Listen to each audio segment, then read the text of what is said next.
আসসালামু আলাইকুম ওরহমতুল্লাহি ওবরাকাতুহ নাহমাদুহু ওয়া নুসাল্লি আলা রাসূলিহিল কারীম আম্মা বা'দু ফাআউযু বিল্লাহি মিনাশ শাইতানির রাজীম বিসমিল্লাহির রহমানির রহিম। প্রিয় দিনী ভাই এবং বোনেরা, আজকে আমরা স্বপ্ন নিয়ে কথা বলবো। ইসলামে স্বপ্নের গুরুত্ব এবং তাৎপর্যের ব্যাপারে আমরা প্রায়ই অনেকের কাছ থেকে শুনে থাকি যে তারা ভয়ঙ্কর কিছু স্বপ্ন দেখে থাকেন, এবং অনেকে স্বপ্ন দেখে এই স্বপ্নের ব্যাখ্যা কি হতে পারে বা তাবির কি হতে পারে সেটি জানবার জন্য অনেক সময় আমাদের শরণাপন্ন হন, বা অনেক মানুষ অনেক ধরনের স্বপ্ন দেখে থাকেন। এ ব্যাপারে আমাদের কাছে ওনারা জানতে চান যে এই স্বপ্নের মানে কি, এটার তাৎপর্য কি, এটা অর্থবহ কিনা, বা তাদের কি করা উচিত। তো সেজন্য আজকে আমরা এই স্বপ্ন নিয়ে the significance of dream in Islam এই ব্যাপারে বিস্তর আলোচনা করবার চেষ্টা করবো। আমা তাওফিকি ইল্লা বিল্লাহ। আজকে বেসিকলি স্বপ্নের ব্যাপারে আমরা 10টি পয়েন্টে কথা উপস্থাপন করবার চেষ্টা করব। সেগুলো হচ্ছে, প্রথমে আমরা জানবো স্বপ্নের গুরুত্ব ও তাৎপর্যের ব্যাপারে, তারপর জানবো স্বপ্নের প্রকারভেদ, ভালো স্বপ্ন দেখলে করণীয়, খারাপ স্বপ্ন দেখলে করণীয়, তারপর কোন ধরনের স্বপ্নের ব্যাখ্যা প্রয়োজন এবং কোন স্বপ্নের ব্যাখ্যা প্রয়োজন নেই, সত্য স্বপ্নের আলামত অথবা কিভাবে বুঝবো যে আমার স্বপ্নটা অর্থবহ কিনা, স্বপ্নের ব্যাপারে কিছু ইসলামী দিক নির্দেশনা, স্বপ্নে আল্লাহ রাসূল সাল্লাল্লাহু আলাইহি সাল্লামকে দেখা প্রসঙ্গে, যুগে যুগে স্বপ্ন ব্যাখ্যায় কারা পারদর্শী ছিলেন, এবং সবশেষে কোরআন সুন্নাহর আলোকে বিভিন্ন প্রতীক বা চিহ্নের দিকে খেয়াল রেখে স্বপ্নের ব্যাখ্যা। এই 10টি পয়েন্টে আজকে আমরা স্বপ্ন নিয়ে আলোচনা করার চেষ্টা করব ইনশাআল্লাহ। আমরা সাধারণত অনেকে মনে করে থাকি যে স্বপ্ন হচ্ছে নিছক একটি স্বপ্ন বা এটা কল্পনাপ্রসূত বিষয়। মুমিনের জীবনে বা বিশ্বাসীর জীবনে স্বপ্ন শুধু নিছক স্বপ্ন নয়, বরং এটা মুমিন জীবনে অনেক অর্থবহ এবং তাৎপর্যপূর্ণ। মুমিন জীবনে এটা একটা ভালো স্বপ্ন হতে পারে আল্লাহ তাআলার পক্ষ থেকে কোনো ধরনের সুসংবাদ কিংবা দিক নির্দেশনা, কিংবা হতে পারে বান্দার প্রতি সতর্কবাণী। একচোখা বস্তুবাদীরা বলে থাকে আমরা যখন ঘুমাই তখন মস্তিষ্ক আমাদের স্মৃতিগুলো নিয়ে নাড়াচাড়া করে, আমাদের স্মৃতিগুলোকে পুনর্বিন্যাস করে, আর সেটাই আমাদের কাছে স্বপ্ন হিসেবে ধরা দেয়। অর্থাৎ তারা বলতে চায় যে স্বপ্ন হচ্ছে ঘুমের ঘোরে আমাদের দৈনন্দিন জীবনে ঘটে যাওয়া আমাদের চিন্তা বা ভাবনার প্রতিচ্ছবি। কিন্তু ইসলামের দৃষ্টিতে স্বপ্ন শুধু আমাদের চিন্তা ভাবনার প্রতিচ্ছবি নয়, এটা হতে পারে আল্লাহ তাআলার পক্ষ থেকে সুসংবাদ, হতে পারে গ্ল্যাড টাইডিংস কিংবা সতর্কবাণী। তাই এই স্বপ্নের ব্যাপারে আমাদেরকে খুব ভালো ধারণা রাখা উচিত। শুরুতে আমরা বলবো যে এর গুরুত্ব এবং তাৎপর্য কতটুকু। স্বপ্ন হচ্ছে নবুয়তের সূচনা। নবুয়তের সূচনা হয়েছিল স্বপ্নের মাধ্যমে। আল্লাহ রাসূল সাল্লাল্লাহু আলাইহি ওয়াসাল্লাম যখন নবী হিসেবে অফিসিয়ালি অ্যাসাইন্ড হন, তার আগে তিনি টানা 6 মাস স্বপ্ন দেখেছেন, যেটা সহিহ বুখারীতে এসেছে, আউয়ালু মা বুদিআ বিহি রাসূলুল্লাহি সাল্লাল্লাহু আলাইহি ওয়াসাল্লাম আর-রুইয়া আস-সাদিকা ফিন-নাওম। রাসূল সাল্লাল্লাহু আলাইহি ওয়াসাল্লামের কাছে ওহী বা রেভেলেশনের সূচনা হয়েছিল স্বপ্নের মাধ্যমে। ফাকানা লা ইয়ারা রুইয়া ইল্লা জাআত মিসলা ফালাকিস সুবহি। আর রাতে স্বপ্নে রাসূল সাল্লাল্লাহু আলাইহি ওয়াসাল্লাম যা দেখতেন, দিনের বেলা সেটা প্রভাতের সূর্য কিরণের ন্যায় রাসূল সাল্লাল্লাহু আলাইহি ওয়াসাল্লামের কাছে সুস্পষ্ট হয়ে যেত। অর্থাৎ যা তিনি রাতে দেখতেন স্বপ্নে, দিনের বেলা সেটাই হুবহু ঘটে যেত। তো এই হাদিস থেকে আমরা বুঝতে পারি যে স্বপ্ন হচ্ছে ওহীর সূচনা, অর্থাৎ ওহীর সূচনাটা হয়েছিল স্বপ্নের মধ্য দিয়ে। পাশাপাশি আমরা জানি যে ইব্রাহিম আলাইহিস সালাম উনি স্বপ্নে দেখেছিলেন যে উনি ওনার কলিজার টুকরো সন্তান ইসমাঈল আলাইহিস সালামকে জবাই করছেন, যেটা সূরাতুস সাফফাতের 102 নম্বর আয়াতে আল্লাহ তাআলা আমাদেরকে বলছেন। ইব্রাহিম আলাইহিস সালাম বলেছিলেন, ইয়া বুনাইয়া ইন্নী আরা ফিল মানামি আন্নী আযবাহুক ফানজুর মাযা তারা। অর্থাৎ, হে আমার সন্তান ইসমাইল, আমি স্বপ্নে দেখেছি যে আমি তোমাকে জবাই করছি, এখন তোমার অভিমত কি, তোমার অপিনিয়ন কি? সাইয়েদনা ইসমাঈল আলাইহিস সালাম বলেছিলেন, ইফআল মা তুমার সাতাজিদুনি ইনশাআল্লাহু মিনাস সাবিরিন। মানে বাবা, আপনি স্বপ্নে যা দেখেছেন আপনি সেটাই করেন, আপনি আমাকে ধৈর্যশীলদের অন্তর্ভুক্ত পাবেন। ছেলের এই মন্তব্য শুনে সাইয়েদনা ইব্রাহিম আলাইহিস সালাম একটি ধারালো ছুরি নিয়ে সাইয়েদনা ইসমাঈল আলাইহিস সালামকে শুইয়ে দিয়ে জবাই করতে শুরু করলেন। তো এই ঘটনা থেকে বোঝা যায় নবীদের স্বপ্ন এটা সাধারণ কোনো স্বপ্ন নয়, এটা ওহীর অন্তর্ভুক্ত। নবীদের স্বপ্ন যদি নিছক স্বপ্নই হতো, তাহলে একটা স্বপ্নের উপর ভিত্তি করে সাইয়েদনা ইব্রাহিম আলাইহিস সালাম ওনার সন্তানকে জবাই করার জন্য উদ্যত হতেন না। তার মানে বোঝা গেল নবীদের স্বপ্ন হচ্ছে এটা মিন ওয়াহিল্লাহ, এটা আল্লাহ তাআলার পক্ষ থেকে নবীদের প্রতি ওয়াহি। পাশাপাশি আল্লাহ রাসূল সাল্লাল্লাহু আলাইহি ওয়াসাল্লাম যখন মক্কার কাফিরদের দ্বারা অত্যাচারিত হয়ে মদিনায় হিজরত করেছিলেন। মদিনায় যাওয়ার প্রায় 6 বছর পরে 6ষ্ঠ হিজরিতে তিনি স্বপ্ন দেখলেন যে তিনি আবার মক্কায় ফিরে গিয়েছেন। সেখানে তিনি মসজিদুল হারামে প্রবেশ করেছেন এবং বাইতুল্লাহ শরীফ তিনি তাওয়াফ করছেন। তো এই স্বপ্ন দেখার পরে আল্লাহ রাসূল সাল্লাল্লাহু আলাইহি ওয়াসাল্লাম সাহাবাদেরকে নিয়ে ওমরা করার জন্য মক্কায় রওনা হলেন। এটাই প্রমাণ করে যে স্বপ্ন যদি নবীদের জন্য নিছক স্বপ্ন হতো তাহলে এই ঝুঁকি, এই রিস্ক আল্লাহ রাসূল সাল্লাল্লাহু আলাইহি ওয়াসাল্লাম নিতেন না। কিন্তু এই ঝুঁকি নিয়েও তিনি ওমরা করতে গিয়েছিলেন, যদিও সে বছর তিনি ওমরা করতে পারেননি, ওনাকে ফিরে আসতে হয়েছিল। তৎপরবর্তী বছর অর্থাৎ 7ম হিজরিতে তিনি এই ওমরাটি সম্পাদন করেছিলেন। তো এই আয়াত এবং রাসূল সাল্লাল্লাহু আলাইহি ওয়াসাল্লামের এই ঘটনাকে কেন্দ্র করে বোঝা যায় স্বপ্ন শুধু নবীদের জন্য স্বপ্ন নয়, এটা ওহীর অন্তর্ভুক্ত। সূরাতুল ফাতিহা আল্লাহ তাআলা ইরশাদ করছেন, লাকাদ সাদাকাল্লাহু রাসূলাহুর রুইয়া বিল হক লা তাদখুলুন্নাল মাসজিদাল হারামা ইনশাআল্লাহ। অর্থাৎ আল্লাহ তাআলা আপনার স্বপ্নকে হে নবী অবশ্যই সত্যায়ন করবেন এবং অচিরে ইনশাআল্লাহ আপনি মসজিদুল হারামে উমরা করার জন্য প্রবেশ করবেন। তাহলে প্রথমে আমরা জানলাম যে নবীদের কাছে ওহীর সূচনা, বিশেষ করে রাসূল সাল্লাল্লাহু আলাইহি ওয়াসাল্লামের কাছে ওহীর সূচনা হয়েছিল স্বপ্নের মধ্য দিয়ে। এরপর আমরা জানলাম নবীদের স্বপ্ন নিছক স্বপ্ন নয়, এটা ওহীর অন্তর্ভুক্ত। এই পর্যায়ে আমরা জানব যে বিশ্বাসীদের জন্য, যারা মুমিন, তাদের জন্য স্বপ্নের গুরুত্ব কতটুকু। সেক্ষেত্রে আমরা সহিহ বুখারীর একটা হাদিস উল্লেখ করতে পারি, যেখানে আল্লাহ রাসূল সাল্লাল্লাহু আলাইহি ওয়াসাল্লাম বলেছেন, লাম ইয়াবকা মিনান নবুওয়াতি ইল্লাল মুবাশশিরাত। অর্থাৎ নবুয়ত আর পৃথিবীতে নেই, নবী হওয়ার সুযোগ আর পৃথিবীতে নেই, নবুয়ত বন্ধ হয়ে গিয়েছে। কিন্তু আল্লাহ তাআলার পক্ষ থেকে মুবাশশিরাত কিন্তু বন্ধ হয়নি, মুবাশশিরাত আসবে। সাহাবা জিজ্ঞেস করলেন, ওমাল মুবাশশিরাত, হে আল্লাহ রাসূল মুবাশশিরাত কি? আল্লাহ রাসূল সাল্লাল্লাহু আলাইহি ওয়াসাল্লাম বললেন, আর রুইয়া আস-সালেহা। মুবাশশিরাত হচ্ছে সত্য স্বপ্ন। বিশ্বাসীরা যখন রাত্রিবেলা সত্য স্বপ্ন দেখবে, বিশ্বাসীদের জন্য সত্য স্বপ্ন বা সুন্দর স্বপ্ন নিছক স্বপ্ন নয়, এটা আল্লাহ তাআলার পক্ষ থেকে গ্ল্যাড টাইডিংস, সুসংবাদ হতে পারে অথবা সতর্ক করা হতে পারে। এমনকি আল্লাহ রাসূল সাল্লাল্লাহু আলাইহি সাল্লাম বলেছেন যে ভালো স্বপ্ন হচ্ছে নবুয়তির 46 ভাগের 1 ভাগ। সহিহ বুখারীতে এসেছে, আল্লাহর হাবিব সাল্লাল্লাহু আলাইহি ওয়াসাল্লাম ইরশাদ করেন, আর রুইয়া আস-সালিহা জুজউন মিন 46 জুজআন মিনান নবুওয়া। অর্থাৎ ভালো স্বপ্ন বা সত্য স্বপ্ন নবুয়তির 46 ভাগের 1 ভাগ। Could you imagine that? কি করে একজন বিশ্বাসী স্বপ্ন নবুয়তির 46 ভাগের 1 ভাগ হতে পারে?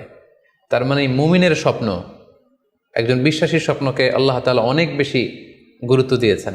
এটা শুধু স্বপ্ন নয়, এটা হতে পারে আল্লাহ তাআলার পক্ষ থেকে একটা গাইডেন্স, হতে পারে কোনো গ্ল্যাড টাইডিংস, সুসংবাদ, হতে পারে কোনো সতর্কতা বাণী। এজন্য এই স্বপ্নকে, বিশ্বাসীদের স্বপ্নকে আল্লাহ রাসূল সাল্লাল্লাহু আলাইহি ওয়াসাল্লাম নবুয়তির 46 ভাগের 1 ভাগ বলে উল্লেখ করেছেন। কেন তিনি বিশ্বাসীদের স্বপ্নকে নবুয়তির 46 ভাগের 1 ভাগ বলে উল্লেখ করলেন? এর কারণ হচ্ছে, আমরা জানি যে আল্লাহ রাসূল সাল্লাল্লাহু আলাইহি সাল্লাম তিনি নবী হয়েছিলেন কত বছর বয়সে? জি, 40 বছর বয়সে। এবং তিনি পৃথিবী থেকে ইন্তেকাল করেছিলেন 63 বছর বয়সে। অর্থাৎ ওনার নবুয়তির পুরো ডিউরেশনটা ছিল 23 বছর। তাহলে নবুয়তির সময়সীমা ডিউরেশন ছিল 23 বছর। আর নবুয়তি প্রাপ্তির আগে তিনি টানা 6 মাস শুধু স্বপ্ন দেখতেন। তাহলে এই 6 মাসকে যদি আমরা 23 বছর দিয়ে 23 বছরের উপর ভাগ করি, তাহলে এটা 46 ভাগের 1 ভাগ হয়। এবং সে কারণে আল্লাহ রাসূল সাল্লাল্লাহু আলাইহি সাল্লাম সত্য স্বপ্নকে নবুয়তির 46 ভাগের 1 ভাগ বলে ঘোষণা করেছেন। এই পর্যায়ে আমরা জানব স্বপ্নের প্রকার ভেদের ব্যাপারে। খুব সোজা সাপটা যদি বলতে হয়, তাহলে বলতে হবে যে স্বপ্ন হচ্ছে 3 প্রকার। একটা হচ্ছে আল্লাহ তাআলার পক্ষ থেকে, যেটা আল্লাহ দেখান। আরেকটি হচ্ছে শয়তানের পক্ষ থেকে, যেটি শয়তান মানুষকে দেখায়। আরেকটি হচ্ছে নিজের পক্ষ থেকে, অর্থাৎ সারাদিন আপনি যেটা নিয়ে কনসার্নড, সারাদিন আপনি আপনার চিন্তা ভাবনার মধ্যে যেই জিনিসটাকে স্থান দেন, সেটাই আপনি রাত্রিবেলা দেখেন। অর্থাৎ দিনের বেলা হয়তো কেউ খেলাধুলা নিয়ে খুব ব্যস্ত, সে খুব ফুটবল পছন্দ করে, সারাদিন ফুটবল খেলে। দেখা যাবে যে রাতের বেলাও সে স্বপ্নে দেখছে যে সে ফুটবল খেলছে, অথবা স্টেডিয়ামে যে সে ফুটবল খেলা দেখছে। দিনের বেলা হয়তো সে বাজারে যে ব্যবসা বাণিজ্য করে, রাতেও হয়তো দেখা যাচ্ছে সে যে জিনিসপত্র কিনছে, দরদাম করছে। সো এটা তার পক্ষ থেকে। তাহলে বেসিকলি স্বপ্ন হচ্ছে 3 ধরনের, একটা আল্লাহর পক্ষ থেকে, একটা শয়তানের পক্ষ থেকে, আরেকটা হচ্ছে নিজের পক্ষ থেকে, যেটা আমরা সহিহ মুসলিমের একটি বর্ণনা থেকে জানতে পারি, যেখানে আল্লাহ রাসূল সাল্লাল্লাহু আলাইহি ওয়াসাল্লাম ইরশাদ করছেন, আর রুইয়া সালাসা, স্বপ্ন হচ্ছে 3 ধরনের। ফারুইয়া আস-সালিহা বুশরা মিনাল্লাহ, যেটা ভালো স্বপ্ন সেটা হয় আল্লাহর পক্ষ থেকে। ওয়া রুইয়া তাহজিনুন মিনাশ শাইতান, আরেকটা স্বপ্ন থাকে যেটা শয়তানের পক্ষ থেকে, সেটা ভয় দেখানো হয়। ভয়ঙ্কর যদি কোনো দুঃস্বপ্ন দেখে থাকেন তাহলে এটা আল্লাহর পক্ষ থেকে নয়, এই স্বপ্নটা শয়তানের পক্ষ থেকে। আরেকটি হচ্ছে রুইয়া মিম্মা ইউহাদ্দিসুল মারউ নাফসাহু, আরেকটি স্বপ্ন ব্যক্তি সে নিজের সাথে নিজে স্বপ্নে হয়তো কথা বলে বা এমন কিছু দেখে যেটা সুসংবাদও নয়, যেটা ভয়ঙ্করও কিছু নয়, বরং সারাদিন সে যে বিষয়টি নিয়ে চিন্তা ভাবনা করতো রাতে সেটার একটা প্রতিচ্ছবি, সেটাই সে দেখতে পাচ্ছে। এটা হচ্ছে নিজের পক্ষ থেকে স্বপ্ন। তাহলে খুব সহজে আমরা এভাবে বলতে পারি যে স্বপ্ন তিন প্রকার, একটা হচ্ছে রাহমানি, আর একটা হচ্ছে শাইতানি, আর একটা হচ্ছে নাফসানি। আই রিপিট, আমি আবার বলছি, স্বপ্নের প্রথম প্রকার হচ্ছে রাহমানি, দ্বিতীয় প্রকার হচ্ছে শাইতানি, তৃতীয় প্রকার হচ্ছে নাফসানি। যেটা রাহমানি সেটা রহমানের পক্ষ থেকে আল্লাহ দেখান, আর যেটা শয়তানি সেটা শয়তানের পক্ষ থেকে, শয়তান ভীতিকর পরিবেশ তৈরি করার জন্য বা ভয় দেখানোর জন্য যেটা দেখায়। আরেকটা হচ্ছে নাফসানি, যেটাকে বলা হয় আদগাস ও আহলাম, যেটার কোনো মিনিং হয় না, অর্থাৎ নিজের পক্ষ থেকে নিজের চিন্তা ভাবনার প্রতিচ্ছবি। তাহলে শুরুতে আমরা জানবার চেষ্টা করব যে রাহমানি, যেটাকে আরবিতে বলা হচ্ছে রুইয়া বা রুইয়া সাদেকা বা সালেহা, সেটা কি, এবং সেটা যদি আমরা দেখি সেক্ষেত্রে আমাদের করণীয় কি। এক্ষেত্রে আমরা সহিহ বুখারীর একটি হাদিসকে উল্লেখ করতে পারি, যেখানে আল্লাহ রাসূল সাল্লাল্লাহু আলাইহি ওয়াসাল্লাম ইরশাদ করেছেন, ইযা রাআ আহাদুকুম রুইয়া ইউহিব্বুহা, তোমাদের কেউ যদি কোনো স্বপ্ন দেখে যে স্বপ্নটা সে পছন্দ করে, মানে স্বপ্নটা দেখে he feels good or she feels good, তার ভালো লাগছে, তাহলে বুঝতে হবে ফা ইন্নামা হিয়া মিনাল্লাহ, এই স্বপ্নটা আল্লাহর পক্ষ থেকে, এটা সাধারণ স্বপ্ন নয়, এটা খুবই অর্থবহ স্বপ্ন। তখন সে কী করবে? ফালিয়াহমাদিল্লাহ আলাইহা, সে তখন এই সুন্দর স্বপ্ন দেখার কারণে আল্লাহ শুকরিয়া করবে। ওয়াল ইউহাদ্দিস বিহা, এবং চাইলে সে এই স্বপ্নের কথা মানুষের কাছে বর্ণনা করতে পারে বা শেয়ার করতে পারে। তাহলে সহিহ বুখারীর এই হাদিসের ভাষ্য অনুযায়ী আমরা যেটা বুঝলাম, আমরা যদি ভালো কোনো স্বপ্ন দেখি তাহলে তিনটি কাজ করা যেতে পারে। প্রথমত আল্লাহর প্রশংসা করা, যেহেতু আমি ভালো একটি স্বপ্ন দেখেছি, আল্লাহর শুকরিয়া বা প্রশংসা আমরা করতে পারি। দ্বিতীয়ত চাইলে সুসংবাদ হিসেবে এই স্বপ্নটা আমি কারোর সাথে শেয়ার করতে পারি।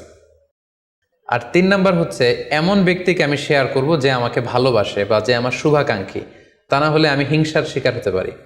কারণ আন-নি'মাতু মাহসুদা, যে কোনো ধরনের নেয়ামতি, আপনি যদি আল্লাহর কোনো বিশেষ মার্সি, ব্লেসিংস বা নেয়ামত পেয়ে ধন্য হন, এটা সবার ভালো নাও লাগতে পারে, এটা সবার অন্তরে সহ্য নাও হতে পারে, ফলে আপনি হিংসার শিকার হতে পারেন। সো ভালো স্বপ্ন দেখলে আপনি চাইলে কারোর কাছে শেয়ার করতে পারেন, সেক্ষেত্রে সে যদি আপনার শুভাকাঙ্ক্ষী হয় বা আপনাকে পছন্দ করে, আপনাকে ভালোবাসে, এরকম কাছের কারোর সাথে আপনি শেয়ার করতে পারেন। আমরা সবাই নিঃসন্দেহে এরকম ভালো ভালো স্বপ্ন দেখতে চাই, আমরা কেউই ভয়ঙ্কর কোনো স্বপ্ন দেখতে চাই না। আমরা নিঃসন্দেহে এমন স্বপ্ন দেখতে চাই রাতের বেলায় যেই স্বপ্নে আল্লাহ তাআলার পক্ষ থেকে আমাদের জন্য দিক নির্দেশনা থাকবে, অথবা কোনো সুসংবাদ থাকবে, কিংবা থাকবে আগাম কোনো সতর্কতা বাণী। এ জাতীয় ভালো স্বপ্ন যদি আমরা দেখতে চাই তাহলে আমাদের কি করা উচিত? সেক্ষেত্রে সর্বপ্রথম আমাদের যেটা করতে হবে, আমাদেরকে সত্যবাদী হতে হবে। সাধারণত সত্যবাদীদের স্বপ্ন সত্য হয়ে থাকে। যেখানেই সত্য সেখানেই যেন আমার অবস্থান হয়, আমি যেন সবসময় সত্যের পক্ষে থাকি। 2 নম্বর হচ্ছে আকলুল হালাল, আমাকে হালাল খেতে হবে। যারা হালাল খায় তাদের স্বপ্ন সাধারণত সত্য হয় এবং অর্থবহ স্বপ্ন হয়। পাশাপাশি আল্লাহ তাআলার দেয়া যে আদেশ নিষেধ সেগুলো আমাকে মেনে চলতে হবে। 4 নম্বরে রাত্রিবেলা আমি যখন ঘুমাবো আমাকে অজু করে ঘুমাতে হবে। ওয়ায়ানামু আলা তাহারা, পবিত্রতার সাথে যদি কেউ ঘুমায় তাহলে অজু করে ঘুমালে রাতে সে যে স্বপ্ন দেখবে সাধারণত সে স্বপ্নটি সত্য হয়। যদি সম্ভব হয় ক্যাবলামুখী হয়ে শোয়া, ক্যাবলামুখী হয়ে আমরা শুতে পারি। এই বিষয়গুলো যদি আমরা এনশিওর করতে পারি, অর্থাৎ সত্যবাদী হওয়া, হালাল খাবার খাওয়া, আল্লাহর দেয়া বিধিনিষেধ সবসময় মেনে চলবার চেষ্টা করা, রাত্রিবেলা অজু অবস্থায় ঘুমানোর অভ্যেস করা, পাশাপাশি ক্যাবলামুখী হয়ে শোয়ার চেষ্টা করা, এই বিষয়গুলো যদি আমরা মেনটেন করার চেষ্টা করি তাহলে আমরা যে স্বপ্নগুলো দেখব সেগুলো সত্য স্বপ্ন হবে বলে আমরা আশা করি। প্রিয় সুধী, এবারে আমরা জানব স্বপ্নের দ্বিতীয় প্রকারের ব্যাপারে, অর্থাৎ যেটাকে আরবিতে বলা হচ্ছে হলম, বা আমরা বলেছি শয়তানি, যেটা শয়তানের পক্ষ থেকে আসে। সেক্ষেত্রে শয়তান এটা সাধারণত মানুষকে ভয় দেখানোর জন্য, ঘুমের মধ্যে তার কোনো অকল্যাণ করার জন্য যে স্বপ্নটা দেখায়, এটা হচ্ছে শয়তানি। সেক্ষেত্রে সহিহ মুসলিমের একটি হাদিসের কথা আমরা এখানে উল্লেখ করতে পারি। সেখানে আল্লাহ রাসূল সাল্লাল্লাহু আলাইহি ওয়াসাল্লাম বলেছেন, আর রুইয়া মিনাল্লাহ, ভালো স্বপ্ন হচ্ছে আল্লাহর পক্ষ থেকে, ওয়াল হুলমু মিনাশ শাইতান, আর খারাপ স্বপ্ন হচ্ছে শয়তানের পক্ষ থেকে। এখন কেউ যদি আমরা এই ভয়ঙ্কর স্বপ্ন রাতে দেখে ফেলি, যেটাকে আমরা নাইট মেয়ার বলি বা হরর ড্রিম বলি, ভয়ঙ্কর স্বপ্ন বা দুঃস্বপ্ন, যেটা দেখে আমরা খুব হাঁপিয়ে উঠি, আমাদের শ্বাস প্রশ্বাসের গতিবিধি বেড়ে যায়, আমরা খুব ভয় পাই, প্রচণ্ড ভয়ে আমরা আতকে উঠি এবং ঘুম ভেঙে যায় আমাদের, এরকম ভয়ঙ্কর স্বপ্ন যদি আমরা দেখি তখন আমরা কি করব? এ ব্যাপারে কি ইসলামের কোনো দিক নির্দেশনা আছে? হ্যাঁ, অবশ্যই দিক নির্দেশনা আছে। সেক্ষেত্রে আমরা সহিহ মুসলিমের একটি হাদিস উল্লেখ করতে পারি এখানে, যেখানে আল্লাহ রাসূল সাল্লাল্লাহু আলাইহি ওয়াসাল্লাম বলেছেন, ইযা রাআ আহাদুকুম আর রুইয়া ইয়াকরাহুহা, তোমাদের কেউ যদি রাতে এমন কোনো স্বপ্ন দেখে যেটা সে অপছন্দ করে, মানে ভয়ঙ্কর ভীতিকর দুঃস্বপ্ন যদি সে দেখে, তাহলে ফাল ইয়াবসুক আন ইয়াসারিহি সালাসান, সে যেন তার বাম দিকে 3 বার থুতু ফেলে। ওয়াল ইস্তাইয বিল্লাহি মিনাশ শাইতানি সালাসান, আর সে যেন শয়তানের ব্যাপারে আল্লাহ তাআলার কাছে 3 বার পানাহা চায় বা আশ্রয় প্রার্থনা করে। ওয়াল ইয়াতাহাওয়াল আন জামবিহি আল্লাযী কানা আলাই, আর যে পাশে হয়ে সে শুয়েছিল সে পাশ চেঞ্জ করে অন্য পাশ হয়ে যেন সে ঘুমায়। সুবহানাল্লাহি বিহামদি, কত চমৎকার দিক নির্দেশনা। এবং সুনানে ইবনু মাজায় আরও একটি সহিহ হাদিস আমরা এখানে উল্লেখ করতে পারি, যেখানে আল্লাহ রাসূল সাল্লাল্লাহু আলাইহি ওয়াসাল্লাম বলেছেন, ইযা রাআ আহাদুকুম রুইয়া ইয়াকরাহুহা, কেউ যদি রাতে খারাপ বা ভয়ঙ্কর কোনো স্বপ্ন দেখে, ফালিয়াতাহাওয়াল, সে যেন তার বিছানা চেঞ্জ করে নেয়, জায়গা চেঞ্জ করে নেয়। অর্থাৎ সে যে বিছানায় শুয়েছিল সেখানে না, সে অন্য কোথাও শোবে, অথবা যেই টার্নে শুয়েছিল অন্য টার্নে চলে যাবে, ডানে হলে বায়ে, বায়ে হলে ডানে।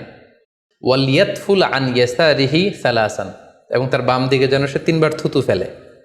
ওয়াল ইয়াসআলিল্লাহ মিন খায়রিহা ওয়াল ইয়াতাআওয়ায মিন শাররিহা, এবং সে যেন এই স্বপ্নের ভালো দিকটা আল্লাহ তাআলার কাছে কামনা করে, এবং এই স্বপ্নের মন্দ বা অকল্যাণকর দিক থেকে যেন সে আল্লাহ তাআলার কাছে পানাহা চায়। সম্মানিত সুধীমণ্ডলী, এই হাদিস দুটির আলোকে আমরা বুঝতে পারি যে কেউ যদি হরর ড্রিম বা নাইট মেয়ার, যেটাকে আমরা দুঃস্বপ্ন বা ভয়ঙ্কর স্বপ্ন বলছি, এই ধরনের স্বপ্ন অনেকেই দেখে থাকে এবং আমাদের কাছে প্রায়ই বলে যে সে দুঃস্বপ্ন দেখে রাতের বেলা, ভয়ে সে ভড়কে যায়, আতকে ওঠে, ঘুম ভেঙে যায়। এ জাতীয় দুঃস্বপ্ন যদি আপনারা কেউ দেখেন, সেক্ষেত্রে এই হাদিসের আলোকে আমরা বলতে পারি যে আপনি 6টি কাজ করবেন। 1 নম্বর হচ্ছে আপনি বাম দিকে 3 বার থুতু ফেলবেন।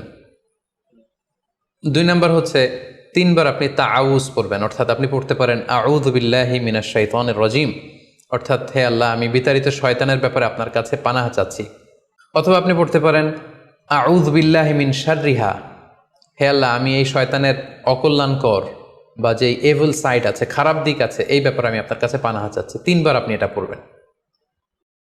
3 নম্বরে আপনি যদি আপনার ঘুমকে আবারও কন্টিনিউ করতে চান, তাহলে বা দিকে থেকে যদি স্বপ্ন দেখেন, তাহলে আপনি ডান দিকে টার্ন করবেন। আপনি ডান কাতে ঘুমাচ্ছিলেন এরকম যদি হয়, তাহলে বাম দিকে আপনি সরে যাবেন, অথবা যেখানে শুয়েছিলেন ওই জায়গাটা চেঞ্জ করে অন্য কোথাও শোবেন। 4 নাম্বার হচ্ছে আপনি যদি ঘুম আর কন্টিনিউ করতে না চান, তাহলে আপনি অজু করে ফেলবেন। তাৎক্ষণিক আপনি আপনার ঘুম যদি আপনি কন্টিনিউ করতে না চান, অজু করে ফেলবেন এবং 2 রাকাত সালাত আদায় করবেন। 5 নাম্বার হচ্ছে এই স্বপ্ন আপনি কারোর সাথে শেয়ার করবেন না। এ ব্যাপারে আমরা সামনে বিস্তারিত বলছি। ভয়ঙ্কর স্বপ্ন দেখলে সাধারণত কারোর সাথে শেয়ার করবেন না। যদি শেয়ার করতে হয়, তাহলে প্রলিফিক স্কলার, ভালো আলেম, যার এলেম আছে, যার আমল আছে, এরকম লোক, কিংবা আপনার ওয়েল উইশার যারা আছে, আপনার শুভাকাঙ্ক্ষী, এরকম কারোর সাথে শেয়ার করতে পারেন। 6 নাম্বার, যদি সুযোগ হয় আপনি কিছু চ্যারিটি করে দিতে পারেন, দান করে দিতে পারেন, কারণ সাদাকাতু তারুদ্দুল বালা, দান করলে, চ্যারিটি করলে এটা মানুষের বিপদ বা বালা মুসিবতকে দূর করে দেয়। এ পর্যায়ে আমরা শুনবো স্বপ্নের 3 নম্বর প্রকারের ব্যাপারে, অর্থাৎ যেটাকে আমরা বলেছিলাম আদগাস ও আহলাম বা নাফসানি। এটা আল্লাহ তাআলাও দেখান না, যেটা শয়তানও ভয় দেখানোর জন্য দেখায় না, বরং এটা আমার চিন্তা ভাবনার প্রতিচ্ছবি। এটা সাধারণত অর্থহীন স্বপ্ন আমরা বলে থাকি, এটার কোনো অর্থ হয় না, বা আমার কল্পনা প্রসূত স্বপ্ন। সারাদিন আমি যেটা নিয়ে ভাবি, যেটা নিয়ে আমি কনসার্ন বা টেন্সড, ওইটাই আমি রাতের বেলায় দেখছি।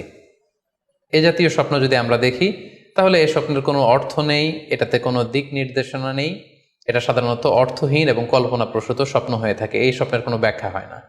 সম্মানিত সুধী, এ পর্যায়ে আমরা জানবো যে কোন স্বপ্নের ব্যাখ্যার প্রয়োজন হয় এবং কোন স্বপ্নের কোনো ব্যাখ্যার প্রয়োজন হয় না।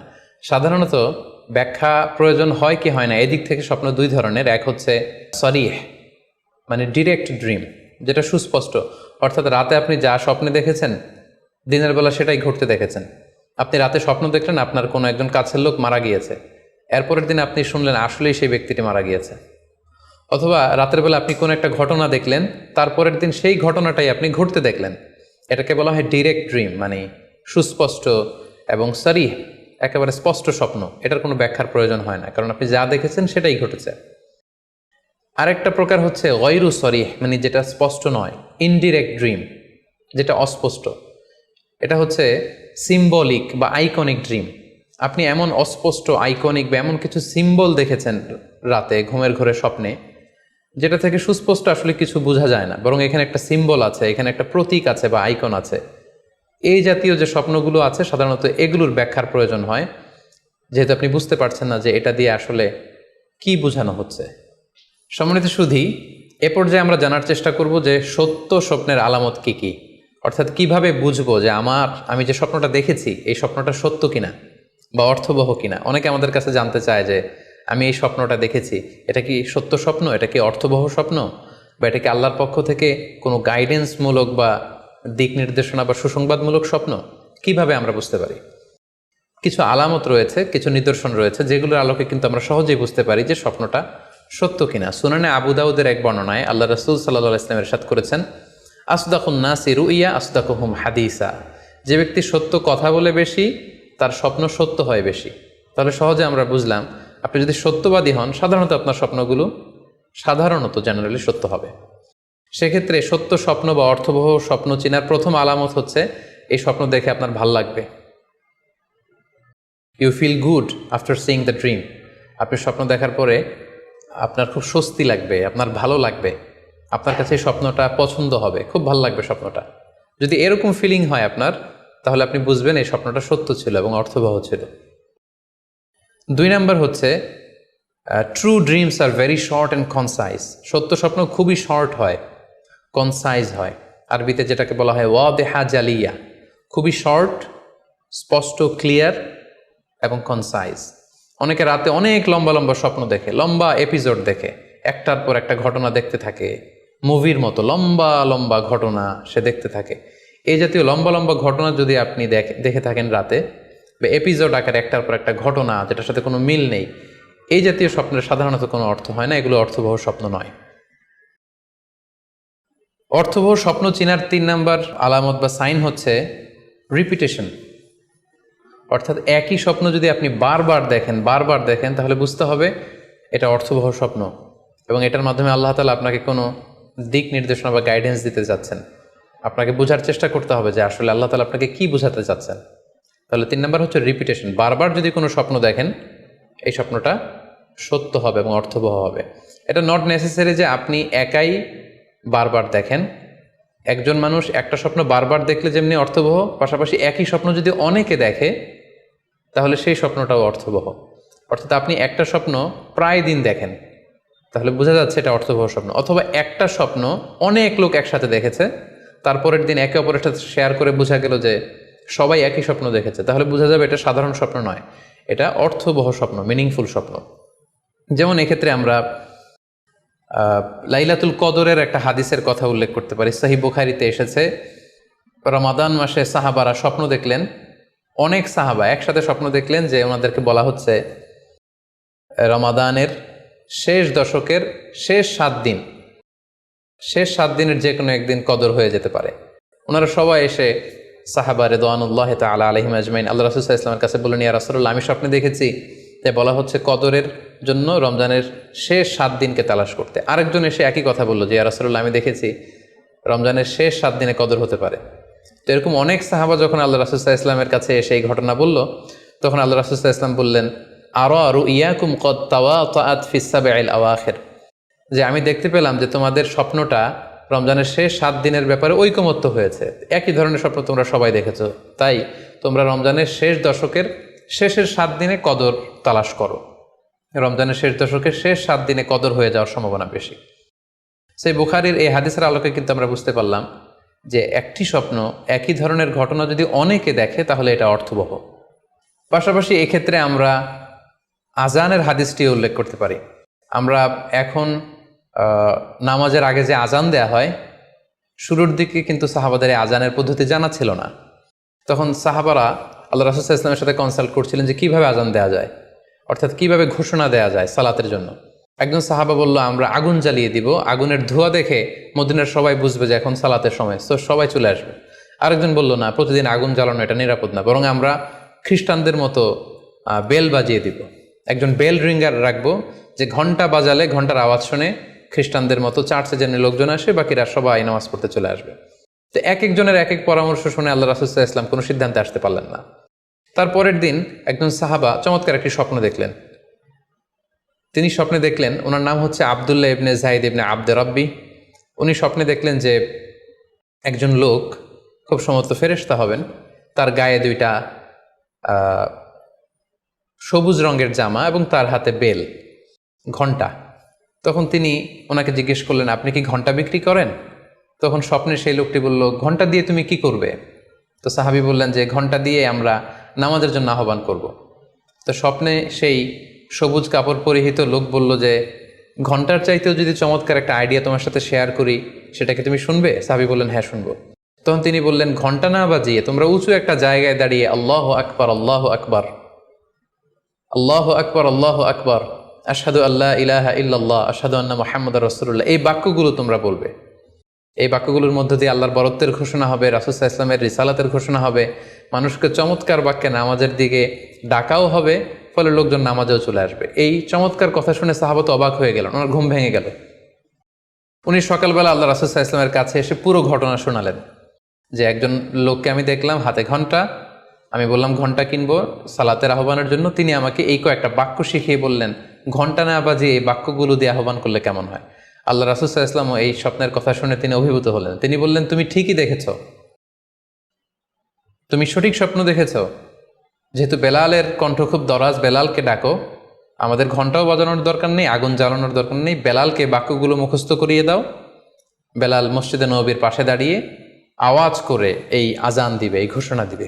এই আজান শুরু হলো। বেলাল রাদিয়াল্লাহু তাআলা আনহু একটা উঁচু জায়গায় দাঁড়িয়ে আল্লাহু আকবার, আল্লাহু আকবার বলে তিনি আজান দিতে শুরু করলেন। এই বাক্যগুলো শুনে সাইয়েদনা ওমরে ফারুক দৌড়াতে দৌড়াতে আল্লাহ রাসূল সাল্লাল্লাহু আলাইহি ওয়াসাল্লামের কাছে আসলেন। এসে বললেন, ইয়া রাসূলুল্লাহ, বেলাল এই বাক্যগুলো কোত্থেকে শিখেছে?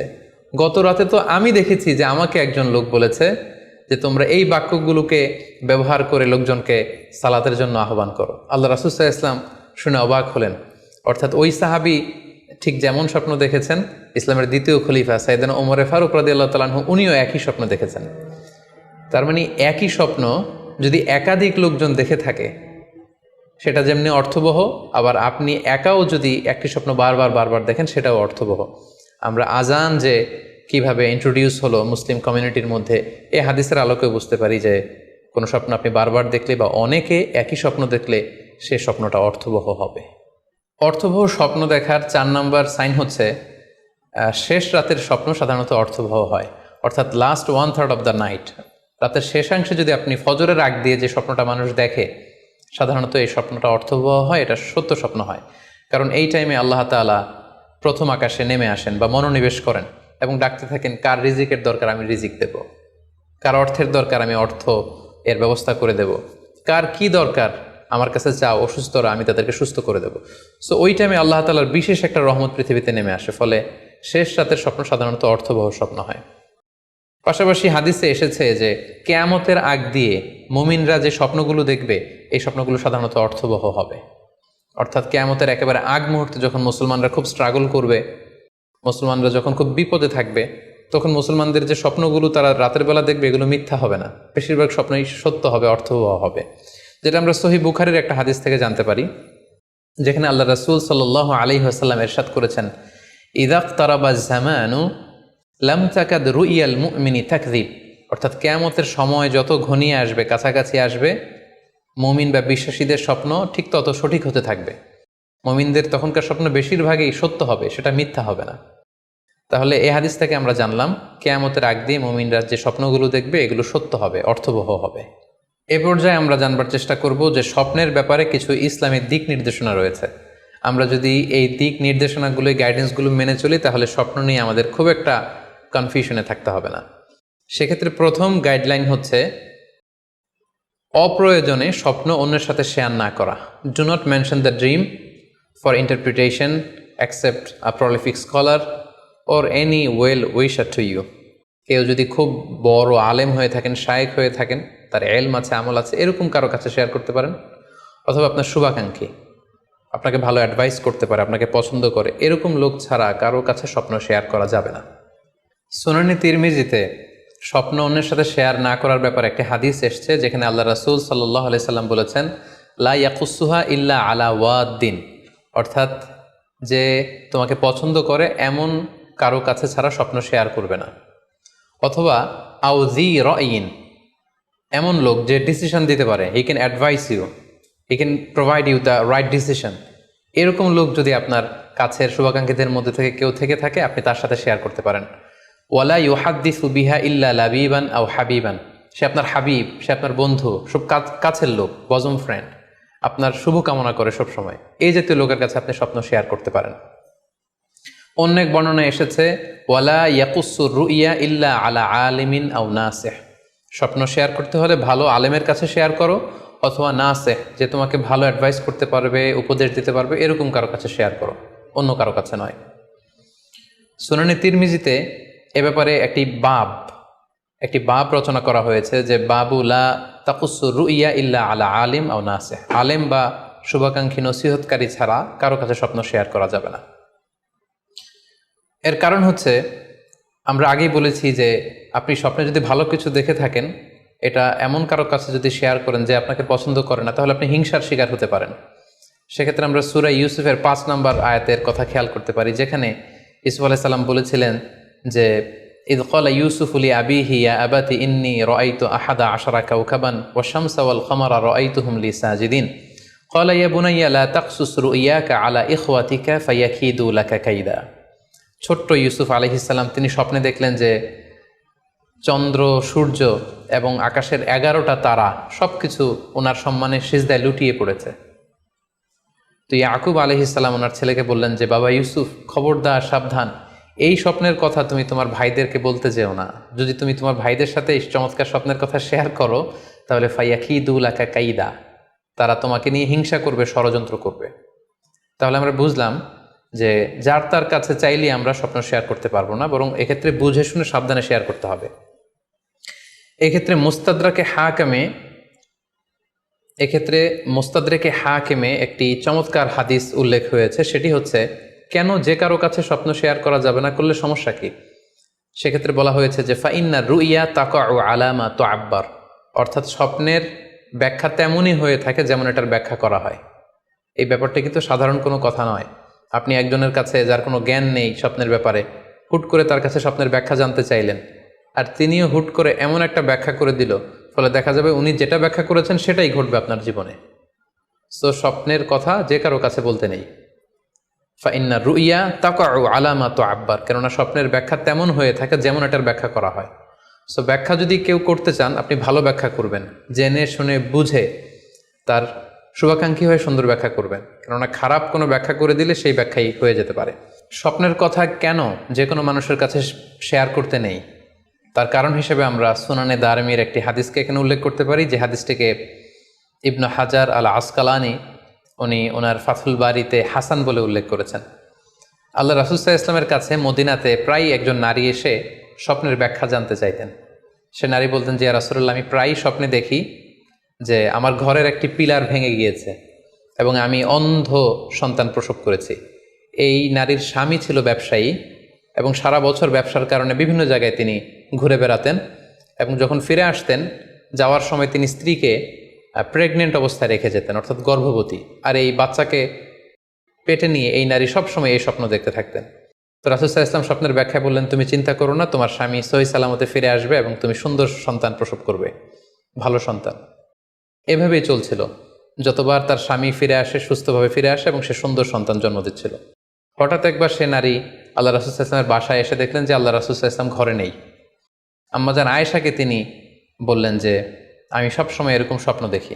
তখন আম্মাজান আয়েশা বললেন, তাহলে এই স্বপ্নের ব্যাখ্যা জানার জন্যই তুমি রাসূল সাল্লাল্লাহু আলাইহি ওয়াসাল্লামের কাছে আসো, তুমি কি স্বপ্ন দেখো? তখন সে নারী আম্মাজান আয়েশার কাছে খুলে বললেন যে, আমি স্বপ্নে দেখি যে আমার ঘরের একটি পিলার ভেঙে গিয়েছে আর আমি একটি অন্ধ সন্তান প্রসব করেছি। একথা শুনে আম্মাজান আয়েশা রাদিয়াল্লাহু তাআলা আনহা অবাক হয়ে গেলেন। তিনি বললেন, তাই নাকি? তোমার স্বপ্ন যদি সত্য হয় তাহলে ঠিকই তোমার স্বামী মারা যাবে এবং তুমি একজন ফাজের পাপাচারী সন্তান প্রসব করবে।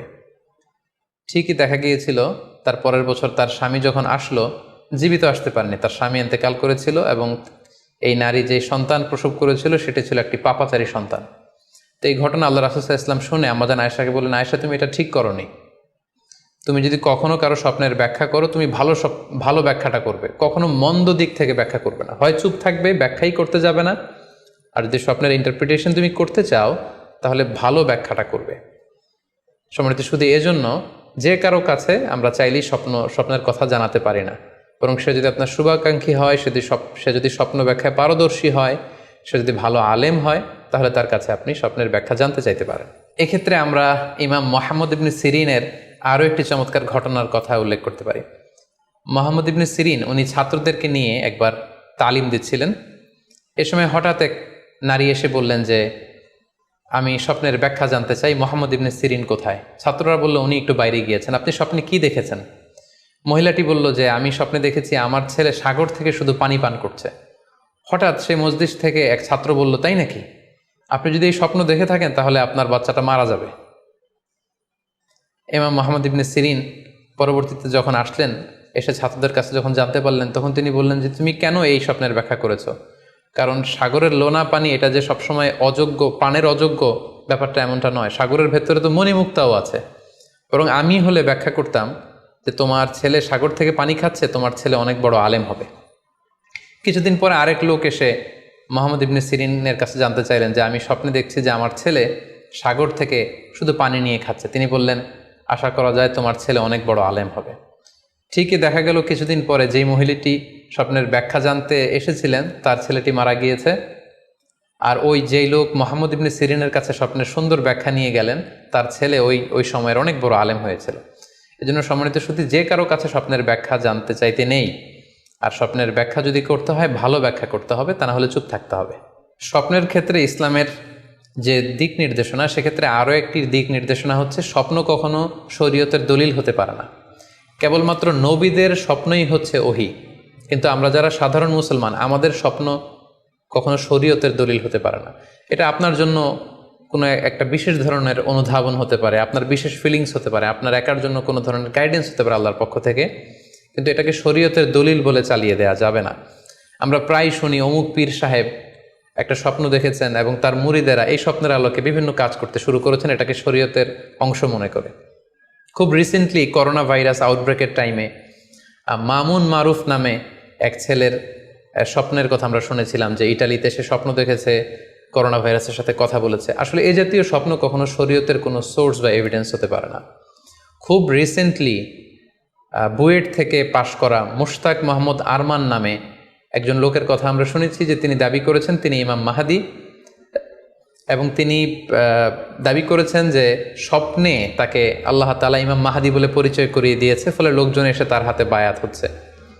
অথবা অনেকে দাবি করে থাকেন যে স্বপ্নে তিনি ফকিরি পেয়েছেন, স্বপ্নে এটা হয়েছে সেটা হয়েছে। এরকম কোনো ধরনের স্বপ্নই কিন্তু শরীয়তের অংশ, শরীয়তের দলিল বা এভিডেন্স হতে পারে না। এ পর্যায়ে আমরা জানবার চেষ্টা করব যে স্বপ্নে রাসূলুল্লাহ সাল্লাল্লাহু আলাইহি ওয়াসাল্লামকে দেখা প্রসঙ্গে অনেকে স্বপ্নে আল্লাহ রাসূল সাল্লাল্লাহু আলাইহি ওয়াসাল্লামকে দেখেন, এবং আসলে রাসূল সাল্লাল্লাহু আলাইহি ওয়াসাল্লামকে স্বপ্নে দেখেন কিনা এ ব্যাপারে তাদের মধ্যে অনেক প্রশ্ন থেকে থাকে। এক্ষেত্রে আমরা সহিহ বুখারীর একটি চমৎকার হাদিস উল্লেখ করতে পারি, যেখানে আল্লাহ রাসূল সাল্লাল্লাহু আলাইহি ওয়াসাল্লাম ইরশাদ করেছেন, মান রাআনি ফিল মানামি ফাকাদ রাআনি, যে আমাকে স্বপ্নে দেখলো, আল্লাহ রাসূল সাল্লাল্লাহু আলাইহি ওয়াসাল্লাম নিজে বলছেন যে আমাকে স্বপ্নে দেখলো সে আসলেই আমাকেই দেখলো। কারণ ফাইন্না শাইতানা লা ইয়াতামাসসালু ফি সূরাতি, শয়তান কখনো আমার আকৃতি, আমার শেপ ধারণ করতে পারে না। অর্থাৎ আপনি যদি রাসূল সাল্লাল্লাহু আলাইহি ওয়াসাল্লামকে স্বপ্নে দেখেন তাহলে আপনি রাসূল সাল্লাল্লাহু আলাইহি ওয়াসাল্লামকেই দেখেছেন, আপনি শয়তানকে দেখেননি। কারণ শয়তান কখনো রাসূল সাল্লাল্লাহু আলাইহি ওয়াসাল্লামের আকৃতি ধারণ করতে পারে না। তাহলে এই হাদিসের আলোকে আমরা বুঝলাম শয়তান কখনো আল্লাহ রাসূল সাল্লাল্লাহু আলাইহি ওয়াসাল্লামের আকৃতি বা শেপ ধারণ করতে পারে না। তখন প্রশ্ন হচ্ছে আসলে আপনি রাসূল সাল্লাল্লাহু আলাইহি ওয়াসাল্লামকে দেখেছেন নাকি অন্য কাউকে দেখেছেন? শয়তান হয়তো রাসূল সাল্লাল্লাহু আলাইহি ওয়াসাল্লামের আকৃতি ধারণ করলো না, একজন সুশ্রী বয়োবৃদ্ধ সুন্দর আকৃতির মানুষের চেহারা ধারণ করে শয়তান এসে বলল যে আমি আল্লাহ রাসূল। তখন আপনি কিভাবে বুঝবেন যে আপনি রাসূল সাল্লাল্লাহু আলাইহি ওয়াসাল্লামকে দেখেছেন নাকি শয়তানের ধারণ করা অন্য কোনো মানুষের আকৃতিতে কাউকে আপনি দেখেছেন? সেক্ষেত্রে বোঝার মাধ্যম হচ্ছে আল্লাহ রাসূল সাল্লাল্লাহু আলাইহি ওয়াসাল্লামের দাড়ি কেমন ছিল, চেহারা কেমন ছিল, চুল কেমন ছিল, দৈহিক গড়ন কেমন ছিল, আকৃতি কেমন ছিল, এগুলো কিন্তু আমরা হাদিস থেকে পাই, কিংবা শামায়েলে তিরমিজিতে রাসূল সাল্লাল্লাহু আলাইহি ওয়াসাল্লামের বডি স্ট্রাকচার, ওনার চেহারা, ওনার অবয়বের ব্যাপারে বর্ণনা পাই। আপনি স্বপ্নে যাকে দেখেছেন তার চেহারা, আকৃতি এবং বর্ণনা যদি রাসূল সাল্লাল্লাহু আলাইহি ওয়াসাল্লামের দৈহিক বর্ণনার সাথে মিলে যায়, তাহলে বোঝা যাবে যে আপনি আসলেই আল্লাহ রাসূল সাল্লাল্লাহু আলাইহি সাল্লামকে দেখেছেন। কিন্তু আপনি স্বপ্নে দেখা মানুষটি, তার চেহারার সাথে যদি রাসূল সাল্লাল্লাহু আলাইহি ওয়াসাল্লামের চেহারার যে বর্ণনা সেটির সাথে যদি কোনো মিল না থাকে, যদি তার চেহারা রাসূল সাল্লাল্লাহু আলাইহি ওয়াসাল্লামের চেহারার মতো না হয়, শামায়েলে তিরমিজিতে যে বর্ণনা আছে সেরকম যদি না হয়, তাহলে বোঝা যাবে আপনি রাসূল সাল্লাল্লাহু আলাইহি ওয়াসাল্লামকে দেখেননি, বরং অন্য কাউকে দেখেছেন। এক্ষেত্রে আমরা মুহাম্মদ ইবনে সিরিনের ঘটনা উল্লেখ করতে পারি। ওনার কাছে কেউ এসে যদি বলতো যে আমি স্বপ্নে আল্লাহ রাসূল সাল্লাল্লাহু আলাইহি ওয়াসাল্লামকে দেখেছি, তখন মুহাম্মদ ইবনে সিরিন জিজ্ঞেস করতেন, তুমি কি দেখেছো বলো তো? তুমি যাকে দেখেছো তার দাড়ি কেমন, তার চেহারা কেমন, তার চোখ নাক কেমন, তার গড়ন কেমন? তখন ওই ব্যক্তি যখন বর্ণনা দিত, আর সেই বর্ণনা যখন আল্লাহ রাসূল সাল্লাল্লাহু আলাইহি ওয়াসাল্লামের আকৃতির সাথে মিলে যেত, তখন মুহাম্মদ ইবনে সিরিন বলতেন, তুমি ঠিকই স্বপ্নে আল্লাহ রাসূল সাল্লাল্লাহু আলাইহি ওয়াসাল্লামকে দেখেছো। কিন্তু ওই ব্যক্তির বর্ণনা যদি এমন হতো যে না, এর সাথে রাসূল সাল্লাল্লাহু আলাইহি ওয়াসাল্লামের হাদিসে বা শামায়েলে তিরমিজিতে রাসূল সাল্লাল্লাহু আলাইহি ওয়াসাল্লামের দেহের যে বর্ণনা, এটার সাথে কোনো মিল নেই, তখন মুহাম্মদ ইবনে সিরিন বলতেন, না, তুমি স্বপ্নে আল্লাহ রাসূল সাল্লাল্লাহু আলাইহি ওয়াসাল্লামকে দেখোনি, বরং তুমি অন্য কাউকে দেখেছো। এ পর্যায়ে আমরা জানবার চেষ্টা করব যে যুগে যুগে কারা স্বপ্ন ব্যাখ্যায় খুব পারদর্শী ছিলেন। নবীদের মধ্যে সাইয়েদনা ইউসুফ আলাইহিস সালাম, তিনি সবচেয়ে ভালো স্বপ্নের ব্যাখ্যা করতে পারতেন। সাহাবাদের মধ্যে সাইয়েদনা আবু বকর রাদিয়াল্লাহু তাআলা আনহু চমৎকার স্বপ্নের ব্যাখ্যা করতে পারতেন, এবং তাবিঈদের মধ্যে মুহাম্মদ ইবনে সিরিন চমৎকার স্বপ্নের ব্যাখ্যা করতে পারতেন। আর বলার অপেক্ষা রাখে না যে অবশ্যই আল্লাহ রাসূল সাল্লাল্লাহু আলাইহি ওয়াসাল্লাম তিনিও চমৎকার স্বপ্নের ব্যাখ্যা করতে পারতেন। সহিহ মুসলিমে, সুনানে আবু দাউদে একটি হাদিস এসছে যে আল্লাহ রাসূল সাল্লাল্লাহু আলাইহি ওয়াসাল্লাম ফজরের সালাতের পরে তাসবিহ শেষে সাহাবাদের কাছে জানতে চাইতেন যে গতকাল রাতে কে কি স্বপ্ন দেখেছো আমার কাছে বলো, আমি সেই স্বপ্নের ইন্টারপ্রিটেশন তোমাদেরকে জানাবো। কানা নবী সাল্লাল্লাহু আলাইহি ওয়াসাল্লাম ইযা সাল্লা সুবহা আকবালা আলাইহিম বিওয়াজহিহি ফাকালা হাল রাআ আহাদুম মিনকুম আল বারিহাতা রুইয়া। সহিহ মুসলিমের বর্ণনা, ফজরের নামাজের পর তিনি প্রত্যেকদিন জিজ্ঞেস করতেন, গতকাল রাতে কেউ কি কোনো ভালো স্বপ্ন দেখেছো? কেউ কি কোনো স্বপ্ন দেখেছো?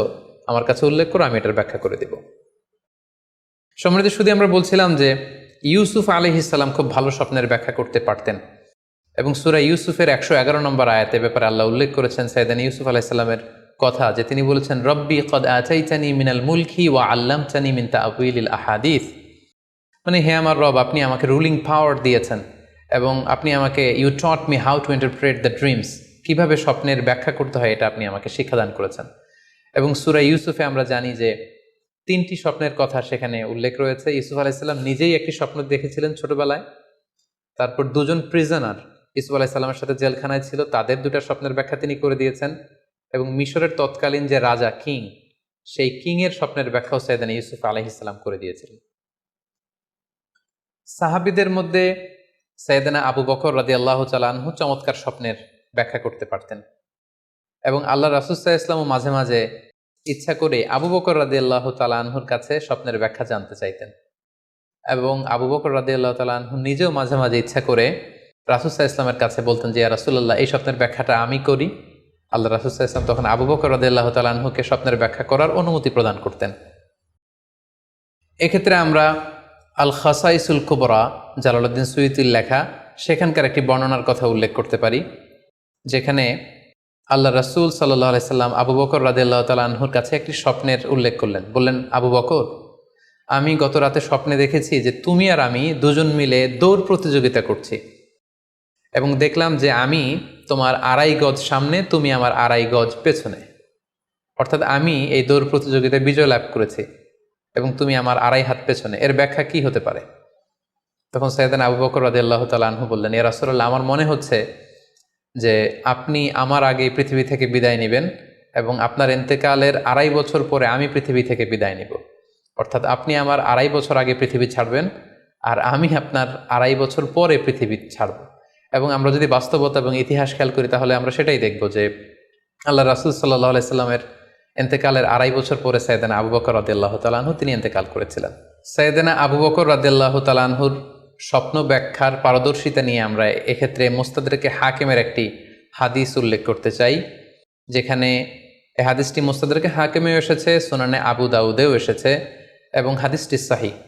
আম্মা জান আয়েশা রাদিয়াল্লাহু তাআলা আনহা, উনি একটি স্বপ্ন দেখলেন যে আকাশ থেকে 3টি চাঁদ ওনার ঘরে খসে পড়েছে, এবং এই স্বপ্ন দেখে তিনি ওনার পিতা আবু বকর রাদিয়াল্লাহু তাআলা আনহুকে জিজ্ঞেস করলেন যে আমি স্বপ্নে দেখেছি যে আকাশের 3টি চাঁদ এসে আমার ঘরে পড়েছে, এর ব্যাখ্যা কি হতে পারে? তখন আবু বকর রাদিয়াল্লাহু তাআলা আনহু ওনার কন্যা আম্মাজান আয়েশা রাদিয়াল্লাহু তাআলা আনহাকে বললেন যে এই স্বপ্নের ব্যাখ্যা হচ্ছে এই পৃথিবীর 3 জন মানুষের কবর তোমার ঘরে অবস্থিত হবে। সুবহানাল্লাহি বিহামদি।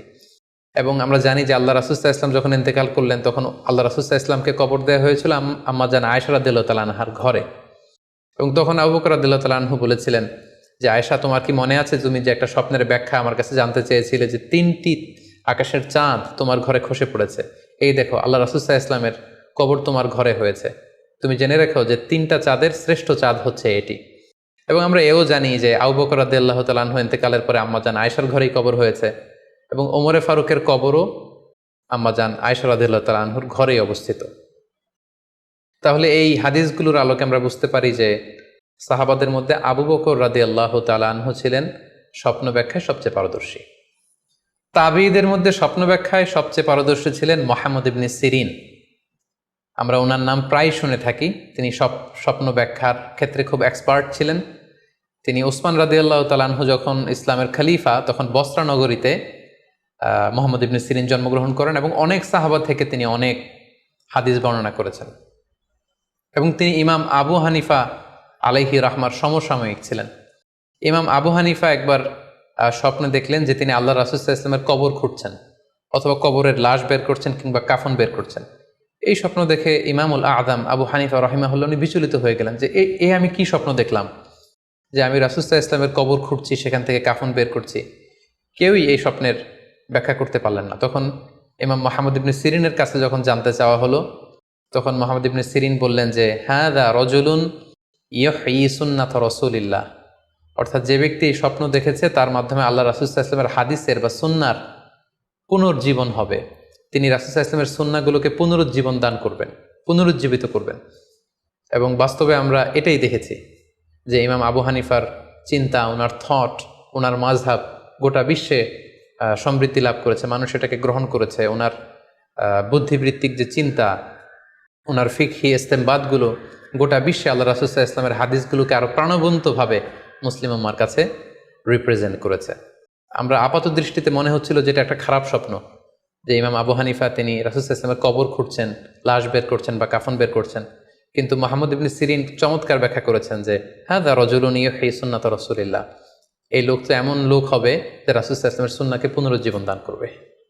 এই পর্যায়ে আমরা জানবার চেষ্টা করব যে কোরআন সুন্নাহর আলোকে বিভিন্ন সিম্বল বা প্রতীক বা চিহ্নের দিকে খেয়াল রেখে স্বপ্নের ব্যাখ্যা করা। আমরা বলেছিলাম যে কিছু কিছু স্বপ্ন আছে খুব সফিস্টিকেটেড, সিম্বলিক বা আইকনিক, যেখানে কোনো ইঙ্গিত দেয়া হচ্ছে, ইঙ্গিতবহ, এবং যেটার ইন্টারপ্রিটেশন না করলে এটা দিয়ে আসলে কি বোঝানো হচ্ছে এটা বোঝা যায় না। সেক্ষেত্রে কোরআন সুন্নাহর আলোকে, স্কলারদের অভিজ্ঞতার আলোকে কিছু আইকন বা সিম্বল, এগুলোর মিনিং কি হতে পারে সে ব্যাপারে আমরা জানবার চেষ্টা করব। এক্ষেত্রে আমরা বলবো যে কেউ যদি স্বপ্নে রশি দেখে, স্বপ্নে যদি সে রশি দেখে তাহলে এটা গুড সাইন। এটা কেমন যেন আল্লাহর সাথে একটা প্রতিশ্রুতির সাথে সম্পৃক্ত, কারণ আল্লাহ তাআলা কোরআনে ইরশাদ করেছেন ওয়াতাসিমু বিহাবলিল্লাহি জামিআ।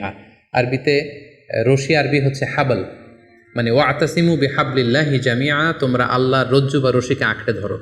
তাহলে রশি দেখা মানে এখানে আমরা আল্লাহর ওয়াদাগুলো যেন পূরণ করি, আল্লাহর আনুগত্য যেন আমরা প্রপারলি করতে পারি, এটা ইঙ্গিত করছে। এরপর স্বপ্নে যদি আমরা কাক দেখি, এটা সাধারণত একটা নেগেটিভ সাইন বহন করে, কারণ কাককে আল্লাহ রাসূল সাল্লাল্লাহু আলাইহি ওয়াসাল্লাম ফাসিক বা ফুয়াইসিক বলেছেন। সো আমরা যদি স্বপ্নে কাক দেখি এটাকে আমরা পজিটিভ কোনো সাইন মনে না করে নেগেটিভ সাইন মনে করতে পারি। তৃতীয়ত, আমরা যদি স্বপ্নে লম্বা কাপড় দেখি এটা গুড সাইন। কারো গায়ে যদি লম্বা জামা থাকে তাহলে এটা গুড সাইন, আর খাটো জামা থাকলে সাধারণত এটা নেগেটিভ সাইন। এক্ষেত্রে আমরা সহিহ বুখারীর একটি হাদিসকে উল্লেখ করতে পারি। আল্লাহর হাবিব সাল্লাল্লাহু আলাইহি ওয়াসাল্লাম বলেছেন যে আমার সামনে অনেক মানুষকে পেশ করা হলো, তাদের কারো জামা নাভি পর্যন্ত, কারো জামা হাঁটু পর্যন্ত, কারো জামা পা পর্যন্ত। আর সেক্ষেত্রে ওমরে ফারুককে দেখলাম যে এত লম্বা জামা পরে সে হেঁটে যাচ্ছে, সে তার জামা টেনে টেনে নিয়ে যাচ্ছে। তো সাহাবারা বললেন মা আউয়ালতাহু ইয়া রাসূলুল্লাহ, হে আল্লাহর রাসূল, আপনার এই স্বপ্ন থেকে আপনি কি বোঝাতে চাইলেন? আল্লাহ রাসূল সাল্লাল্লাহু আলাইহি ওয়াসাল্লাম বললেন আউয়ালতুহু আদ-দীন, এটা দ্বারা আমি দিনদারি বোঝাতে চাইলাম। অর্থাৎ যার জামা লম্বা তার মানে তার তাকওয়া বেশি বা তার দিনদারি বেশি। আর স্বপ্নে যদি কারো জামা খুব ছোট খাটো বা জামাহীন অবস্থায় কাউকে দেখা হয়, এটা সাধারণত তার দিনদারি কমে যাচ্ছে বা তার তাকওয়া is decreasing day after day, এটার একটা সাইন বহন করে।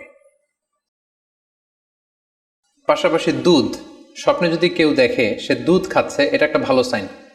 স্বপ্নে দুধ খেতে যদি দেখা হয় তাহলে তার জ্ঞান বৃদ্ধি পাবে বলে এটা একটা সাইন বা আলামত বহন করে। সেক্ষেত্রেও আমরা বুখারীর একটা হাদিস উল্লেখ করতে পারি, যেখানে আল্লাহ রাসূল সাল্লাল্লাহু আলাইহি ওয়াসাল্লাম একটা স্বপ্নের কথা সাহাবাদেরকে শেয়ার করছিলেন। তিনি বললেন যে আমাকে এক বাটি দুধ দেয়া হলো, আমি সেখান থেকে দুধ খেলাম, তারপর দেখলাম যে আমার আঙ্গুল থেকে দুধ বের হচ্ছে, আর সেখানে যে অবশিষ্ট দুধ রয়ে গেল সেটা আমি ওমরে ফারুকের মুখে দিলাম। ওমরে ফারুক সেই অবশিষ্ট দুধটা খেলো। এই স্বপ্নের কথা শুনে সাহাবারা বললেন, মা আউয়ালতা বিহি ইয়া রাসূলুল্লাহ, হে আল্লাহ রাসূল, এটা দিয়ে আপনি কি ব্যাখ্যা করলেন? ফামা আউয়ালতাহু ইয়া রাসূলুল্লাহ, আল্লাহ রাসূল সাল্লাল্লাহু আলাইহি ওয়াসাল্লাম বললেন, আল ইলম, এটা দিয়ে আমি জ্ঞানের ব্যাখ্যা করেছি। অর্থাৎ দুধ হচ্ছে জ্ঞানের প্রতীক। দুনিয়াতেও তো আমরা দেখি যে দুধ হচ্ছে সুষম একটা খাবার, খাদ্যের পুষ্টিগুণের 6টি গুণাগুণ দুধের মধ্যে পাওয়া যায়।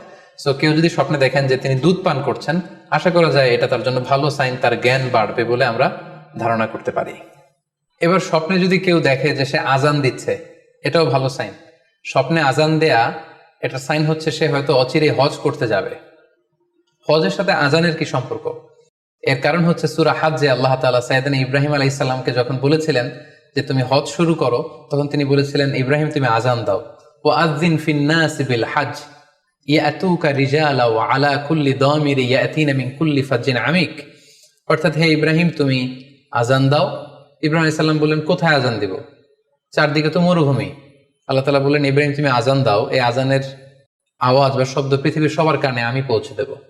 তো সাইয়েদনা ইব্রাহিম আলাইহিস সালাম তখন হজের আজান দিলেন বা ঘোষণা দিলেন। আজান শব্দের অর্থ হচ্ছে অ্যানাউন্স, টু অ্যানাউন্স, মানে ঘোষণা দেয়া। সো আপনি যদি স্বপ্নে দেখেন যে আপনি আজান দিচ্ছেন বা কেউ আজান দিচ্ছে, তাহলে সে অচিরে হজ করবে বা হজ রিলেটেড কোনো একটা ব্যাখ্যা হতে পারে। এভাবে আজানকে হজের সাথে সম্পৃক্ত করা হয়েছে এবং এটা ভালো একটি স্বপ্ন। এবার স্বপ্নে যদি কেউ গর্ত দেখে যে সে গর্ত খুঁড়ছে বা তার জন্য কেউ গর্ত করছে, এটা ষড়যন্ত্রের সাথে সম্পৃক্ত। কেননা আরবি প্রবাদে আছে যে মান হাফারা হুফরাতান ওয়াকা ফিহা, কেউ যদি কারো জন্য গর্ত করে তাহলে সেই গর্তে সে নিজে আগে পড়বে। তাহলে গর্ত করা মানে অনেকটা কারো বিরুদ্ধে শত্রুতা করা বা ষড়যন্ত্র করার একটা চিহ্ন বহন করে। এবার স্বপ্নে যদি কেউ নৌকা দেখে বা শিপ দেখে, জাহাজ দেখে যে সে জাহাজে আরোহণ করছে বা নৌকায় আরোহণ করছে, এটা তার জন্য একটা ভালো সাইন। সে কোনো বিপদ থেকে মুক্তি পাবে বলে ধারণা করা যেতে পারে। কারণ সূরা আনকাবুতের 15 নম্বর আয়াতে আল্লাহ বলছেন, ফাআনজাইনাহু ওয়া আসহাবাস সাফিনাতি ওয়া জাআলনাহা আয়াতাল লিল আলামিন। অর্থাৎ আমি নূহ আলাইহিস সালাম এবং তার সাথের ঈমানদার সবাইকে আমি এই নৌকায় উঠিয়েছি এবং মহাপ্লাবন থেকে তাদেরকে আমি বাঁচিয়েছি। আর এই মহাপ্লাবনকে আমি গোটা বিশ্বের জন্য একটা নিদর্শন করে রেখেছি। সো নৌকায় ওঠা বা জাহাজে ওঠা, কোনো শিপে বা লঞ্চে ওঠা, এটা আপনি বিপদ থেকে মুক্তি পাবেন, and you are in the safe zone, এই ধরনের একটা ইঙ্গিত বহন করে।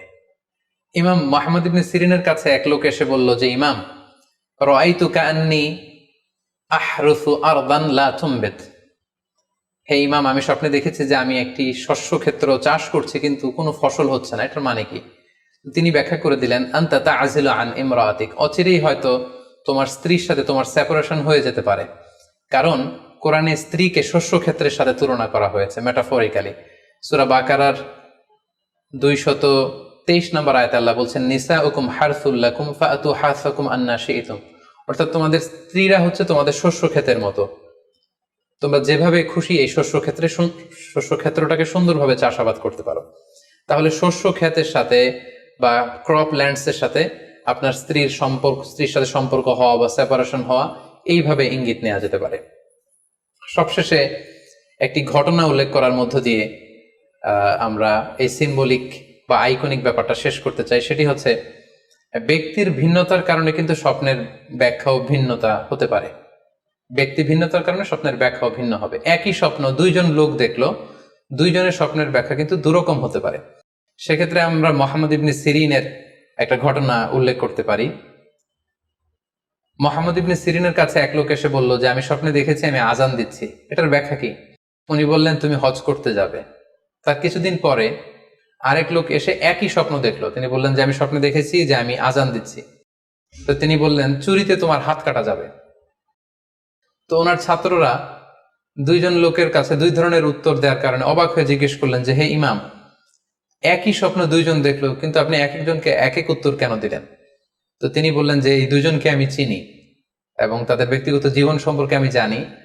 সো তাদের জীবন আচরণ, তাদের ব্যক্তিত্বের কারণে আমি দুই ধরনের ব্যাখ্যা করেছি। প্রথম জনের ব্যাখ্যা করেছি আমি সূরা হজের আলোকে, কারণ সূরা হজে আল্লাহ ইব্রাহিম আলাইহিস সালামকে বলেছেন ওয়াজ্জিন ফিন্নাস বিল হজ, তুমি মানুষের মাঝে হজের জন্য আজান দাও, ঘোষণা দাও। সো সেই লোকটি আজান দিয়েছে, তার মানে আশা করা যায় সে হজে যাবে। আর দ্বিতীয় লোকটির স্বপ্নের ব্যাখ্যা আমি করেছি সূরা ইউসুফের আলোকে। সূরা ইউসুফে একটি আয়াত আছে সুম্মা আযানা মুআযযিনুন আইয়াতুহাল আইর ইন্নাকুম লাসারিকুন, অর্থাৎ মিশরের কিং এর একটি পানপাত্র চুরি হয়ে গিয়েছিল। ইউসুফ আলাইহিস সালাম ইচ্ছা করে সেটা তার ভাই ইয়ামিনের খাদ্যের প্যাকেটের ভেতরে ঢুকিয়ে দিয়েছিলেন। আর তখন সেখানকার স্টাফরা বা সৈনিকেরা আজান দিয়েছিল, মানে ঘোষণা দিয়ে বলেছিল হে ক্যারাভান, হে কাফেলার লোকেরা, তোমরা চুরি করেছো। তো তিনি মুহাম্মদ ইবনে সিরিন বললেন যে দ্বিতীয় লোকটার ব্যাপারে আমি জানি, সে আসলে অসাধু একজন লোক, এবং তার ক্ষেত্রে সে স্বপ্নে যেহেতু আজান দিতে দেখেছে, সে কখনো হজে যাবে না, বরং সূরা ইউসুফের আলোকে চুরিতে তার হাত কাটা যাবে। তো এভাবে আমরা কোরআন সুন্নাহর আলোকে বা স্কলারদের যে অভিব্যক্তি সেগুলোর আলোকে স্বপ্নের মধ্যে থেকে যেগুলো সিম্বলিক, আইকনিক, যেগুলো ইঙ্গিতবহ, এগুলোর ব্যাখ্যা আমরা এভাবে করতে পারি। সম্মানিত শুধু এই ছিল স্বপ্ন নিয়ে আমাদের আজকের আলোচনা।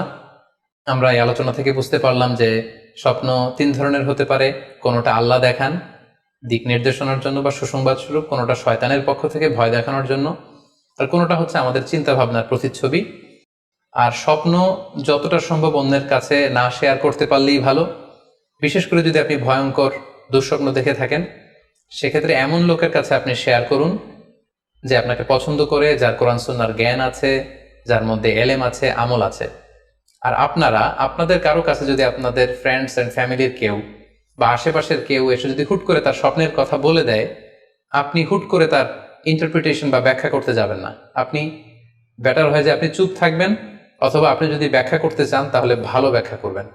আল্লাহ তাআলা আমাদের সবাইকে কথাগুলো বুঝার ও আমল করার তৌফিক দান করুক। হাযা মা ইনদি ওয়াল ইলমু ইনদাল্লাহ আলাইহি তাওয়াক্কালতু ওয়া ইলাইহি উনীব। ওয়াসসালামু আলাইকুম ওয়া রাহমাতুল্লাহি ওয়া বারাকাতুহু।